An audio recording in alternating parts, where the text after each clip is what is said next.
5:55 nagpa-cash in. Tapos pagkaalis, ayun, bigla nang nahack.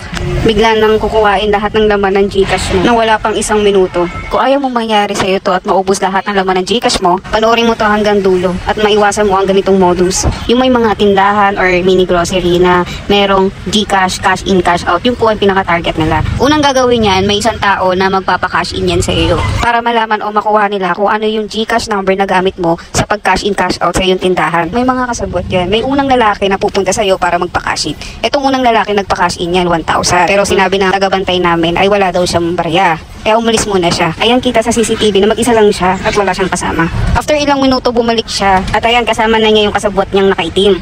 Kunwari, hindi pa sila magkakilala dyan. Nung pumasok na itong lalaki na ito, meron na siyang dalang barya para sa pag-cash in niya. At dito na nagsimula ang transaksyon. Nagpa-cash in siya, halagang 200. Tapos magre-request yan sa'yo na kung pwede picturean as proof. Doon na nila malalaman kung ano yung GCash number na ginagamit mo sa pag-cash in at cash out.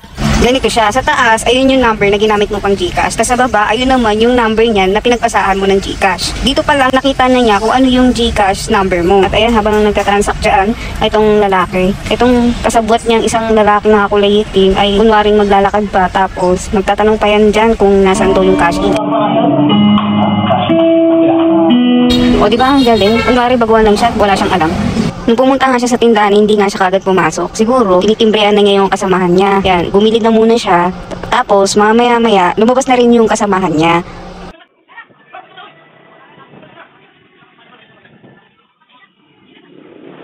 Okay, ayan, kita niyo kung paano niya habulin ng kasamahan niya. Pansin niyo na pareho silang nakatingin sa cellphone. Nag-uusap na yan through cellphone. Ayan, fast forward na natin. Siya na dapat papasok, pero may tao pa kasi. Sinaktuhan niya na umalis muna yung tao bago siya pumasok.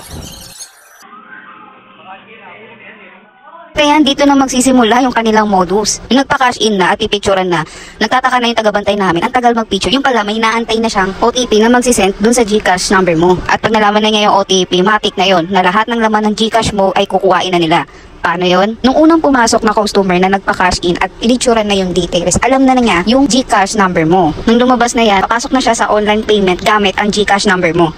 Papasok naman ng isang kasama niya para mag-cash in din. Kapag pipicturean na niya at mag-send na ng OTP, isasama niya sa pag-picture yung nag-pop up ng message mo na nag-send ng OTP ang GCash. Kaya neto, yung unang customer, nakaabang na yun sa online payment mo.